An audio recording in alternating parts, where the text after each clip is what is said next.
Estaremos aqui mais uma vez, mais uma semana, com uma palavra simples sobre o amor, o maior mandamento. Hoje eu queria começar agradecendo. Então, sou a Alice e a Cris, que agora você já nos conhece. Agradecendo, sempre que a gente começa, o Rodrigo da Cris vem, monta a nossa iluminação, né, Cris? Nossa, muito chique, o ring light, e faz uma oração pra gente. E hoje ele falou isso, que a nossa palavra continue sendo simples e verdadeira, né? E o Rodrigo, ele posta toda manhã uma mensagem junto com uma imagem linda no Instagram dele, Luz na Parede. Depois você segue. E tem quadro maravilhoso.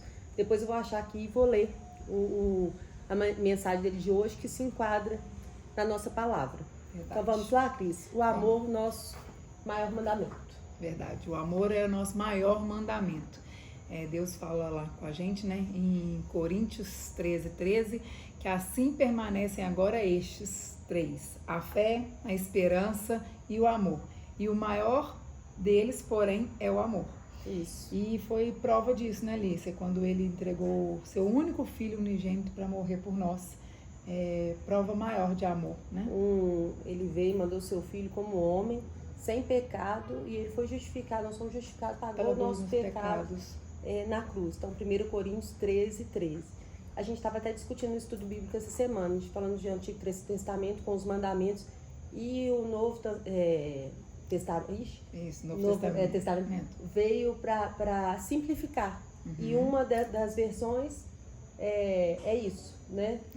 Quando Jesus veio, né? Ele veio, o pessoal acha que ele veio para tirar as regras de Moisés, né? Os princípios, mandamentos, as leis, né? E não foi isso. Na verdade, Jesus veio para simplificar. Então, quando ele veio, que perguntam qual o mandamento que teria que ser obedecido ou não, ele fala, segue os dois, né? O principal, que era amar a Deus sobre todas as coisas e amar o próximo como a ti mesmo. Que a partir do momento que você ama você, né?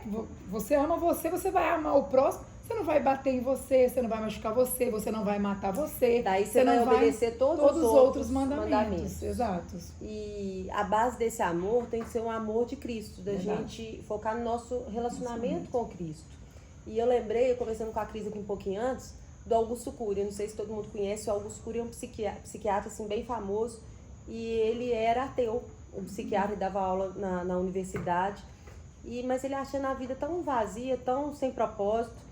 E aí ele mudou de São Paulo para uma cidade interior, ainda foi morar num sítio, mais no interior ainda, para estudar a Bíblia e para provar que Deus não existia. Isso. E nessa motivação dele, ele viu um amor tremendo pela palavra e por Jesus, porque a gente tem uma zona killer, que quando a gente recebe uma ação, é aquela reação, aqueles 30 segundos que a gente mostra um instinto muito primitivo. Tomou, levou, né? Uma pessoa te deu um tapa, você dá outro tapa. E ele mostra que a única pessoa que passa por esses 30 segundos é em amor. Que a essência de Jesus é amor. Então a zona killer, ele passa por essa zona em amor. É aquele espaço que você vê, mostra realmente quem a pessoa né? Então, a nossa base do nosso amor é Jesus. E mais uma vez a gente fala, né, Cris, que amor não é sentimento, é uma decisão. É decisão, inclusive, né, Lícia? A gente entende que você amar quem te ama é fácil. É muito fácil. Mas você amar aquele que te feriu, aquele que fala mal de você, aquele quem você não perdoou, é muito difícil. Então, eu amar você, né? Porque nós somos amigas, temos um contato, tranquilo. Mas eu amar uma pessoa que fez mal para os meus filhos, que fez alguma coisa com a minha família, é muito complicado. Então, a gente isso treino, isso é propósito, né? É aquele lá que está lá em Gálatas, né? Os domínios, né? É o domínio próprio. Os domínios não, os frutos do Espírito. Né? Mansidão, domínio próprio, a paz, né? A fé. Você ter o domínio próprio é treinamento todos os dias. Porque o amor é isso, né? A partir Nós do vamos momento, errar, mas a gente voltar para a rota e fazendo certo. E trabalhar essa decisão. Do mesmo modo que você decide perdoar, você decide amar. Então... E um amor sábio, o perdão faz parte dele. É muito difícil você amar sem ter o perdão. Verdade. Porque volta e meia a gente tá magoando, e a gente é magoado e tá magoando as pessoas mais próximas. E a né? gente comenta ainda novamente sobre aquela situação quando Jesus Cristo passa pela crucificação, né? Ele, mesmo apanhando, mesmo tendo tudo aquilo, né? Ele foi cuspido na cara, ganhou tapa, chicoteado, Vaiado. não sei o quê. Mesmo assim, ele olhou para os céus e falou: Pai, perdoa. Eles não sabem o que faz. Então, assim, é amor. É um amor, assim, infinitamente, né? É um amor que e você é esse, fica... quando a gente pensa, como que eu vou amar, pensar como que eu vou ensinar a passar o amor para os filhos, ensinar a melhorar nosso relacionamento com Deus. A gente fala no estudo bíblico isso, pergunta que uma vez uma criança perguntando para a mãe qual que é o tamanho de Deus, e aí ela leva ele para o aeroporto. Fala assim, olha, você tá vendo aquele avião lá no céu, olha como que ele tá, mãe, nossa, mas ele é pequenininho, mas e esse ali no pátio, na pista? Assim, nossa, mas ele é enorme. Assim é Deus. Se você procurar ele, se você tentar relacionar ele vai ser enorme. Se você não procurar, ele vai ser pequenininho, igual aquele avião no céu. Marcelo sempre fala isso, que o amor constrange. Então, que a gente não apaga fogo com fogo. Então, se a pessoa fizer e a gente tiver a mesma reação, nós vamos manter no ciclo. Igual o exemplo que a gente estava dando do trânsito, né, Cris? Às vezes, sem querer, a gente dá uma fechada no trânsito, ou a gente tinha razão, ou não tinha. Se a pessoa te xinga, ele tá levando aquele lixo dele lá. Se você xinga, você perdeu a razão. Se você vê que você fala assim, não, desculpa, me perdoa, eu estava errado mesmo, ou perdoa, não, desculpa. Você quebra a pessoa, né? Você acabou por quê? E você acabou e você vai em paz. Então, e o outro, se você responde, fala assim, não, gente, pra que eu respondo? Pra que eu tô brigando no trânsito? Aí você fica amargurado, não é assim, sou eu, tô tentando ser melhor, tô fazendo a mesma coisa, errando de novo, né? Então, Lici, isso também é muito engraçado, porque você falou sobre o lixo que a gente carrega. Se você parar para pensar, o lixo que a gente carrega é uma decisão da organização. Então, a partir do momento que a sua vida está organizada, que a sua casa está organizada, que a sua agenda está organizada... Sua cabeça está organizada. Você não leva lixo. Porque o que você acumula... Na verdade, é o que você decide. Então, se você saiu de casa, deixou a cama arrumada, se você saiu de casa, deixou a pia arrumada, se você consegue controlar as suas coisas na organização do seu dia a dia, até para você brigar no trânsito, você não perde esse tempo, né? Uma vez eu vi, e hoje eu recebi uma palavra falando sobre a bandeira do Brasil, ordem e progresso. Que às vezes a gente quer progredir e não tem a ordem, não quer a disciplina, não quer a constância. Isso é uma coisa que eu falo sempre para os meus pacientes. Você ama acordar às 5 horas da manhã? Mas não é que eu amo às 5 horas da manhã, mas eu amo trabalhar com a cabeça vazia. Então eu já sei que eu já orei, que eu já fiz meu exercício, que eu já arrumei a casa. Eu tô lá proativa, eu não tô reativa. Então já chego lá descabelada, já acabei de acordar, meio sonolenta ainda, mal-humorada, não. Eu já fiz, já me organizei, agora eu estou saindo para trabalhar. O que eu tinha que fazer em casa, vai fechando o ciclo. O que eu tinha que fazer em casa eu já fiz, estou aqui para isso, estou aqui para o meu paciente. E é isso, e a gente está sempre com dívida. É muito ruim a gente viver com dívida, né? É horrível. Então, essa organização do espaço é fundamental. E a gente passar isso para os filhos. Essa é a função nossa, né? Da gente passar. Uma vez eu escutei o Luciano Subirá falando sobre o filho dele. Que o filho dele chegou em casa com a cara muito triste, abatida e não sei o que, e foi na época de boletim. E aí, na mesma hora, ele olhou pro filho dele e falou com o menino assim, seu boletim tá com nota vermelha, e o menino já ficou assustado, falou assim, nossa, Deus te deu essa revelação? Ele falou, não, você se revelou pelo seu ato, porque o corpo fala. Então, a organização fala. O menino falou com as notas vermelhas. E aí o pai dele falou com ele, eu não vou te amar nem menos e nem mais pelas suas notas vermelhas. Porque meu amor não é condicional, né, Cris? O amor não é condicional. Então, partindo, eu amo você porque você é meu filho. Pelo que você é. Mas é o que Jesus faz com a gente, né, Lícia? Ele fala o que com a gente? Que ele ama a gente de qualquer maneira. Só que ele dá pra gente o que nós temos que viver. A vida organizada que nós temos que ver, então, é a obediência, os mandamentos. Então, a partir do momento que você está organizado, que você está em obediência com a palavra bíblica, não é com a palavra de um padre, de um pastor, de um que... Não, é o que está escrito ali, é a obediência. Então, do mesmo modo com os nossos filhos. Nós amamos os nossos filhos, mesmo com a nota vermelha ou com a nota azul, mas eles têm um condicional, né? Então, eu amo você sim, meu filho, não tem dúvida. Mas, se você continuar tirando essas notas vermelhas, você tá sem celular, você tá sem sair, você tá sem ir no cinema. Não, você que quer. Porque a decisão é sua. Você então, que decidiu. É o que Jesus faz, né, Liz? Com a gente. Eu tenho uma dica de livro muito legal, que chama O Líder Servidor. O Líder Servidor, excelente. É muito legal. As 25 leis bíblicas de sucesso são livros de gestão. Que o maior líder que a gente teve, que foi Jesus, e foi o que mais serviu. Serviu sem interesse. Você vê, da passagem que ele lavou os pés dos discípulos. Então, ensinando isso, que a gente, para ser líder, a gente tem que servir também. Né? E, na verdade, é o que acontecia com as gerações passadas, né? As gerações passadas foi ensinado que liderança era aquele carrasco. Porque vem daquela turma lá dos romanos, aquela turma... Então, vem aquele pessoal bruto e não sei o quê. Dos engenhos, Tudo assim. Hoje, você vê que as lideranças atuais estão umas lideranças mais sérvias. Eles estão servindo, eles estão fazendo, eles estão acontecendo. É por isso que é muito difícil os empresários passarem cargos para os seus filhos. Porque os filhos hoje têm um pensamento servidor, então ele deixa de ganhar ali um pouco a mais, mas para servir. Porque é aquele negócio, eu comento muito, né? Você também eu vejo muito lá no seu consultório, que a gente acaba fazendo o quê?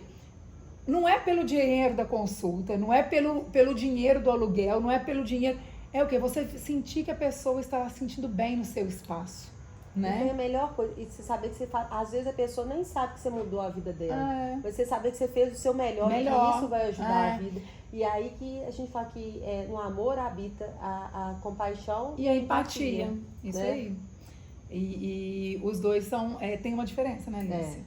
A empatia, ela é se colocar no lugar do outro. Se colocar no lugar do outro. E a compaixão é você sentir a dor do outro. É uma evolução da empatia e a compaixão. E é difícil, né, Alice? E tem estudos que mostram isso. Quem tem empatia consegue lutar melhor com as doenças, tem mais cura.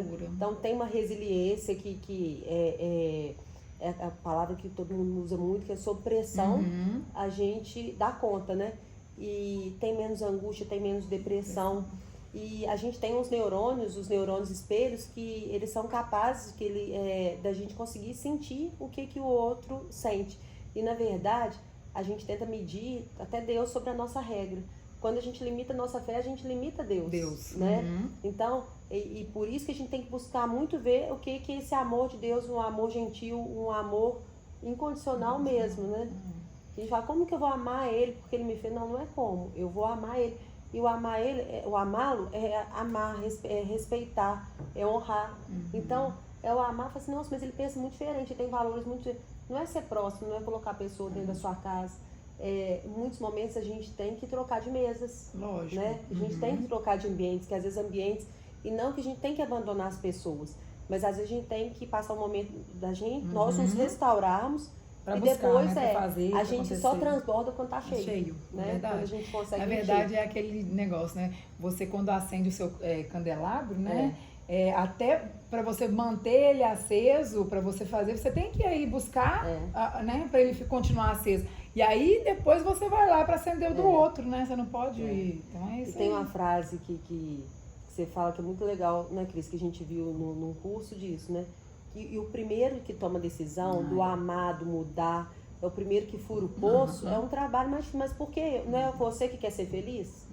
Mas depois tem o outro, tem o trabalho de carregar a água, né? Então o primeiro vai furar o poço, mas depois tem o trabalho também, né? Verdade. E como, né, Alice, a gente vê que é decisão, mas a gente vê que não é fácil. Não. De maneira nenhuma, né? Não é fácil. No livro do Thiago Brunet, especialista em pessoas, tem isso, que são as pessoas contornáveis e as incontornáveis, né? Então tem uns que pensam muito diferente, que te agride o tempo todo. Porque o amar não é você expor da pessoa, te humilhar o tempo todo. Você pode se blindar disso. Mas tem pessoas que são incontornáveis, que a pessoa que você trabalha, às vezes uma pessoa muito próxima, Não, um até vizinho da sua família, de irmão, filho. Pai, mãe. É. Você vê que é igualzinho. A gente viu esses dias pra trás uma pessoa até famosa, né? Que ela falando sobre, por conta de briga de política, ela bloqueou a irmã, bloqueou, né? Cortou os laços com a irmã, não mandou mensagem nem Natal, nem Réveillon, nem festa, porque aguardando. E a irmã faleceu. Ela esperando uma data para restaurar. E então você vê que é uma situação que não deixe para amanhã o que você está disposta a morrer sem E é aquele negócio, né? Você não é possível você amar a Deus. Você fala assim, não, eu amo a Deus e não sei o quê, mas desejar o mal do seu irmão, desejar o mal do seu próximo, né? E é muito difícil mesmo. E aquele negócio de fazer justiça com as próprias mãos, da gente deixar para a justiça de Deus, né? Que não seja a nossa justiça. Você ia ler algum versículo, Cris? Não, eu estava procurando aquele do Provérbios que você falou, que eu gostei muito. Acho que é 17:9. Eu achei tão lindo esse provérbio. Aquele que cobre uma ofensa promove amor, mas quem a lança em rosto separa bons amigos. É isso? Na minha versão, quem perdoa uma ofensa mostra que tem amor, mas quem fica lembrando o assunto estraga a amizade. Então é aquele negócio, você perdoou, mas você está sempre lembrando, voltando aquele assunto. É o que a gente falou do chicoteando, do auto-perdão, né? Então da coisa que você fez e da coisa que o outro fez. É por isso que precisa... Os assuntos são todos interligados, né, Cris? Perdão, auto-perdão, amor, né? É o cair no mar do esquecimento, né? E aí você vê que como você precisa de ajuda, né, Alice? Porque, na verdade... É complicado a gente conseguir tanto perdoar, quanto se auto-perdoar e continuar amando aquela pessoa, até mesmo quando é próximo. A gente pensa assim, quando é irmão, quando é pai, quando é marido, mulher. Então você perdoa uma coisa, mas você sempre tá jogando, sempre jogando aquela coisa. Negócio jogando na cara, te relembrando de... Aqui, olha pra você ver, a gente leu 17:9.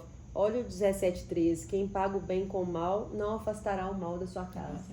Então é isso, você vê, não, mas ele merece, ele fazer justiça, é deixar a justiça de Deus, gente.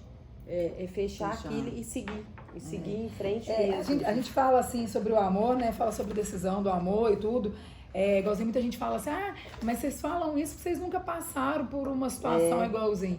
Eu lembro uma matéria que foi também muito, muito falada, foi daquele caso lá do Sul, né, das crianças, que teve uma situação chata na escola, né, que teve um massacre na escola, e o pai de um chegou falando. Aquilo pra mim foi um choque. E o pai eu falou chorei no mesmo dia. Não foi nem que depois ele processou, Não. A gente com raiva, ele falou, eu perdoo. E aí você vê como que é um amor. Não sei, eu toda vez que eu vejo a reportagem daquele homem, eu falo assim, Deus, eu quero fazer o amor igual a ele. E a gente descobre a força quando precisa. Fala assim, nossa, eu não tenho aquela força. Mas você vê, se você tem os valores, tem os princípios e tenta andar na palavra, você não vai fazer diferente daquilo. Não vai fazer diferente. A gente dá o que a gente tem. Então, que ele tinha isso, né? Ele não tinha raiva, ele tinha amor. Ele seguia os princípios, seguia os mandamentos, né? Você vê que a vida... Eu tenho que fazer isso. Por mais que eu não estou sentindo isso, mas eu tenho que fazer isso.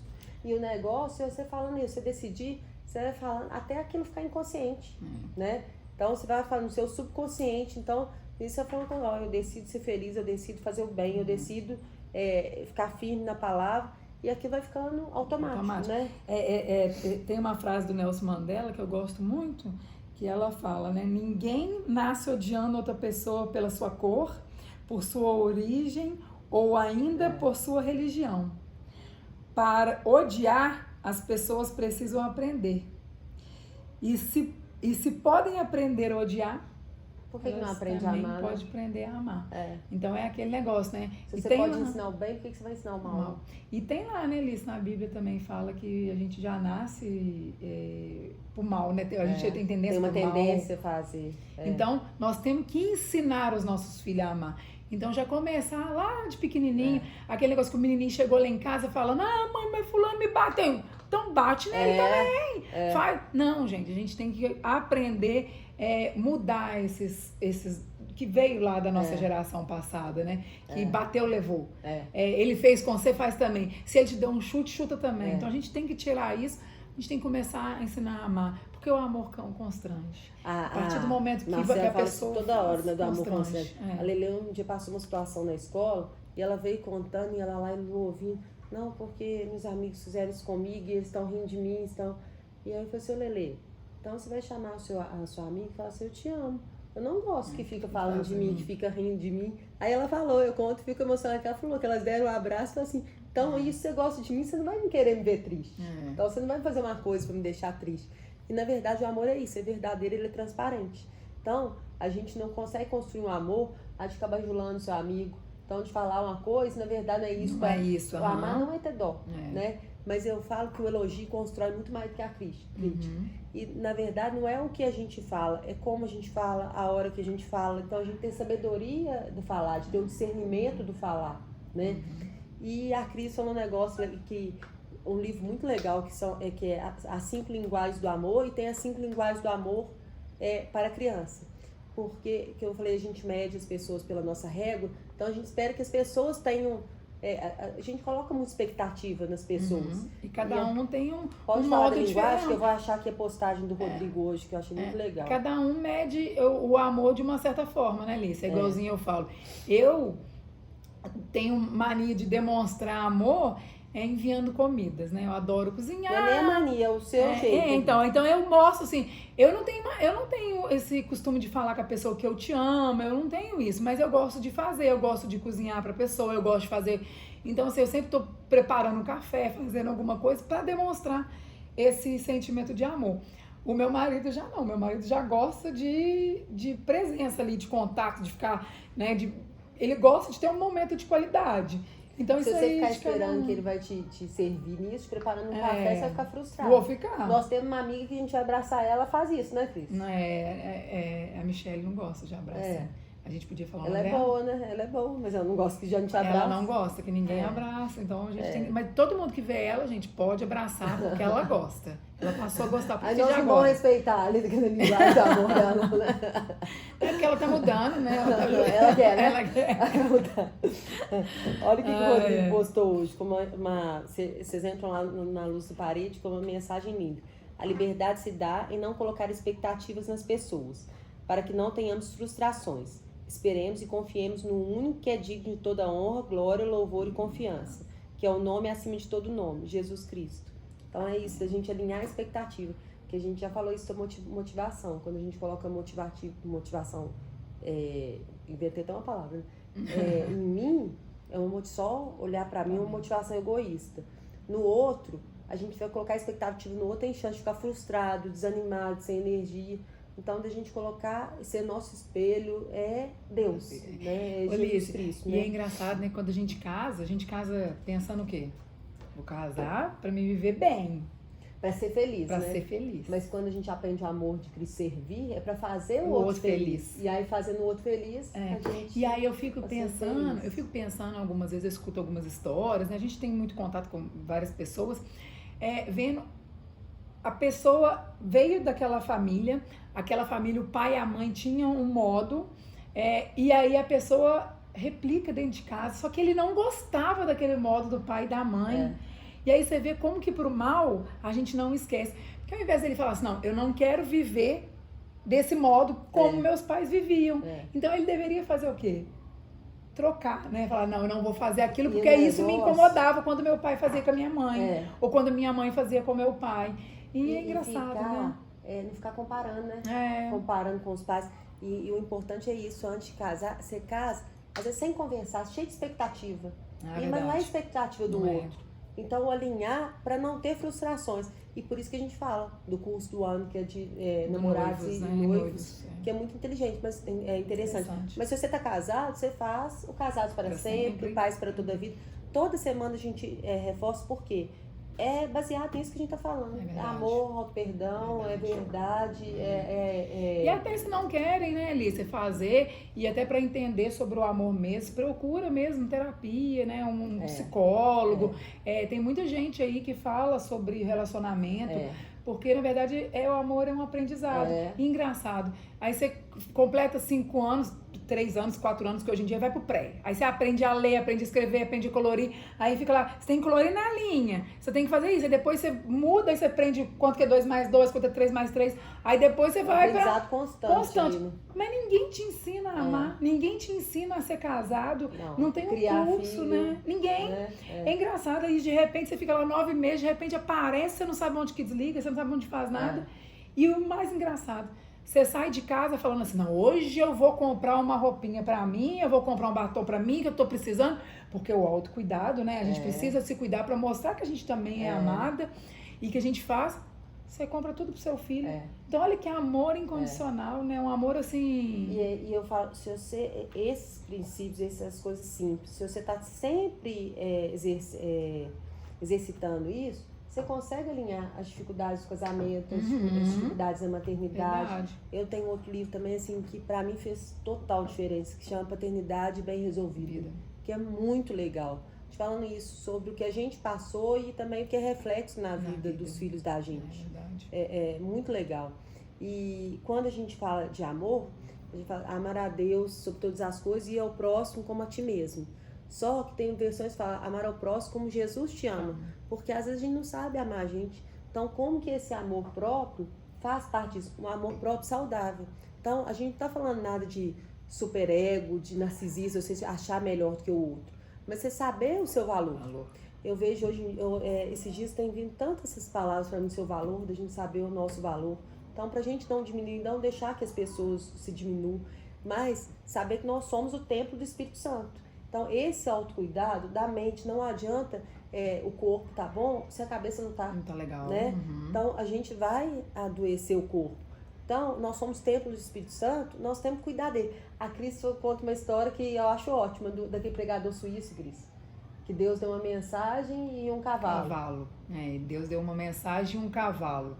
Se você não tomar conta do cavalo, né? Não adianta ter a mensagem. Não adianta ter a mensagem. Então, era um pregador de 26 anos, né? Acho que 29. É novo, bem novo. Obeso e que ele morreu de complicação de obesidade. Então ele falou assim, Deus deu uma palavra, ele era um mensageiro, só que ele não cuidou dele, que eles colocam um cavalo que vai ler, assim, o transportador da mensagem. Então o que adianta ele ter a mensagem se ele não cuidou dele? E é engraçado, né, Alice? Eu fico pensando assim sobre o auto-perdão, né? Sobre o perdão e sobre o amor, que é isso aí mesmo. A partir do momento que você está organizado com tudo, né, com o seu físico, com o seu emocional, com o seu espiritual, com a roupa que você veste, com tudo mesmo, você acaba demonstrando mesmo um amor, você consegue colocar... Olha o amor do Rodrigo pra gente, aí deu um negocinho pra gente colocar na folha aqui, ó, pra não voar a folha. E aí você vê que é o cuidado mesmo, né? E não adianta você tá ganhando mares de dinheiro, com aquela profissão excelente, não sei o que, não sei o que. Dinheiro, mares de dinheiro, nunca ouvi. Não? Tem muito pouco isso. Eu tô no Rio. Eu já passei por mal. Alice é boba.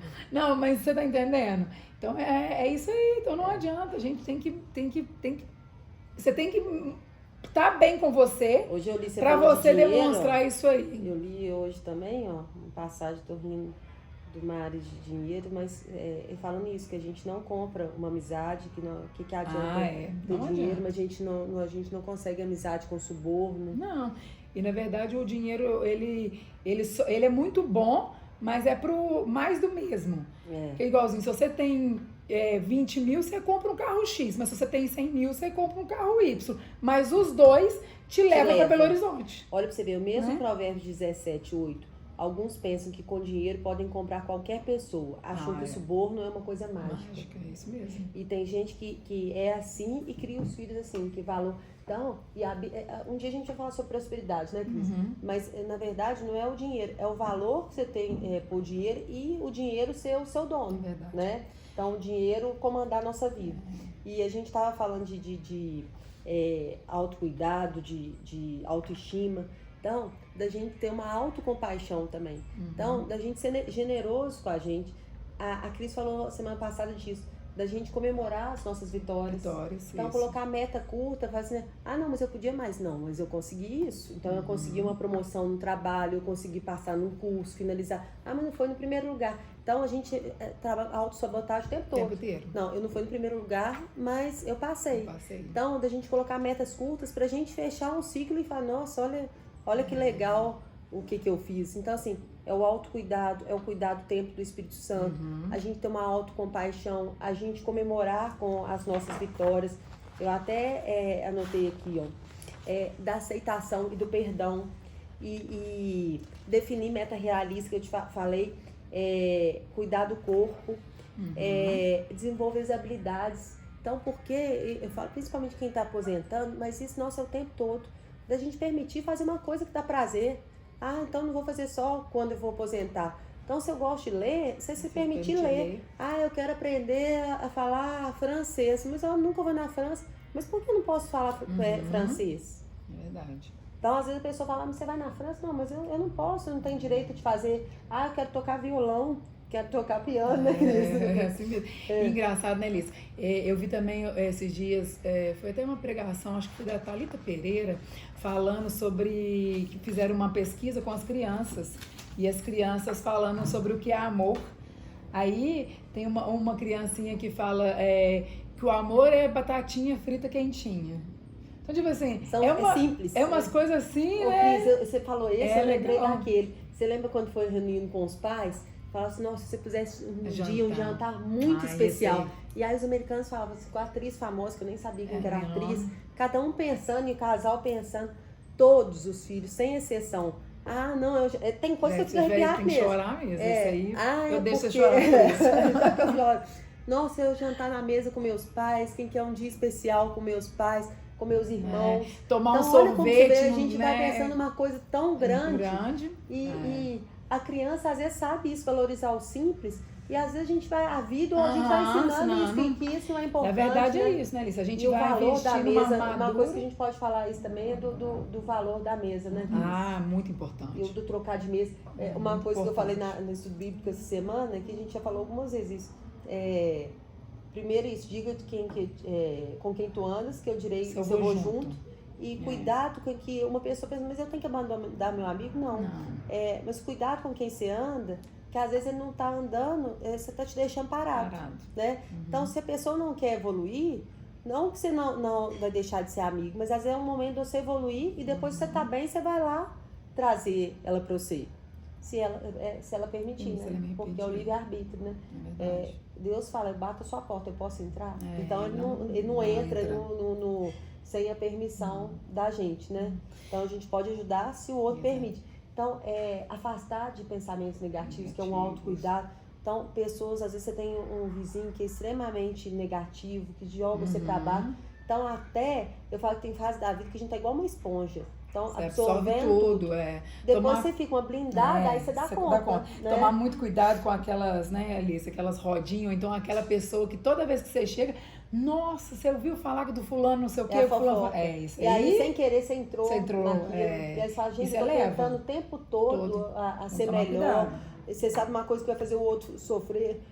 Pra que eu tô comentando? E uma das coisas é isso, é o comparar com o outro. Então, eu quero ter, não porque você sonha em ter, não, eu quero ter porque o outro tem. Então, tô correndo atrás do sonho do outro. Né? Então, não é o sonho nosso. E aí, tá sempre um vazio.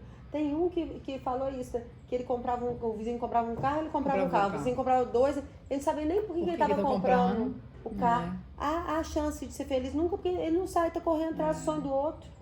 E sempre buscar apoio de gente que tem ferramenta emocional para te ajudar. Então, a gente sempre reforça o seu pai, seu pastor, é um amigo seu, é uma pessoa que está onde você quer chegar, né? É uma pessoa que você vê que tem uns valores, assim, que você tenta ter e quer ter a cada dia. Verdade. Então, são pessoas que têm ferramentas emocionais. Eu falo assim, se você está com seu casamento ruim, e aí você fala com aquela amiga, fala assim, nossa, mas assim, você é tão bonita, larga ele. Então, você vê, é isso que Deus quer da gente. E aí... Gente, hoje eu tô rainha das dicas, ó. E aí é o filme que a gente sempre fala que é A Prova de Fogo, né? Que é um filme maravilhoso. Que eu falo que às vezes pessoas falam que ela fala no trabalho, fala assim, nossa, é muito bonito. E aí ele fala no trabalho, tava querendo separar, fala assim, nossa, mas você é independente, por que tá com ela? É, Então, fica- na verdade, fica igual uma corda, cada um puxando um lado, né? E aí, se você dá razão, eu aprendi isso no consultório. Então, às vezes, a mulher chegava, a esposa chegava, falava uma coisa, o marido chegava, era a mesma história, mas com versões diferentes. É por isso Tinha eu alguém sempre, mentir? Não. eu sempre falo. Eu aprendi a nem balançar a cabeça. Antes de você dar ali sugestão, escuta Os os dois lados. lados. É. Porque, na verdade, a história tem 3 lados, né? É. 3 versões. É. Aqui ela conta, que ele conta e a que Deus sabe. Então, nós temos que tomar muito cuidado mesmo. E para finalizar, agora, né? Nós vamos finalizar que a Cris me corta. Na cela é o Marcelo, aqui é a Cris. Esqueci até o que eu ia falar. Então, esse filme, A Prova de Fogo, tem no Netflix, é a história de um bombeiro. Mas é maravilhosa, maravilhosa mesmo, que é um resgate de um casamento. Tá pensando em separar? Não separa sem ver esse Prova de Fogo, verdade. Então, pra gente finalizar, nós vamos falar, né, que o amor é o maior mandamento. Não é isso? Você conseguindo ele, você consegue fazer as outras então, coisas. Então, é amar a Deus mesmo, acima de tudo, e amar o próximo, como Jesus te amou. Independente de quem é o próximo, de como, se ele é diferente, se ele tem pensamento diferente, mas é o amar, é o respeitar, é honrar, é ter um olhar generoso, com compaixão. Ao mesmo tempo que você tenha do outro, você tenha por você mesmo. E isso é um exercício diário. E aquele negócio, né, Alice? Se você cumpre esse princípio, esse mandamento, então não tem mais cor de pele, não tem mais bullying, não tem racismo, não tem discriminação, porque a gente já passa a ter tanto a empatia social, quanto a compaixão, né? Eu falo quando dói, eu falo assim, nossa, porque você mudou de lá, mas você é outra pessoa, você não olha pra gente, isso não dói. Então, como se nossa essência muda por causa de dinheiro, quando isso verdade. É muito ruim. E não é possível, né? A gente falar que a gente ama a Deus odiando o outro. Fazendo mal pro outro. Desejando o mal do outro. Então, é decidir amar todos os dias. Do mesmo modo que a gente decide ter o auto-perdão, o amor também é uma decisão. E isso a gente fala, para esses momentos estão sendo muito especiais para mim, né, Cris? Porque é um momento que a gente fala para vocês, a gente não sabe por que fala, mas quem ouve sabe porque está ouvindo. Mas a gente fala pra gente rever e exercitar cada vez mais isso. É verdade. Né? Obrigada, gente. Fique com Deus. Até.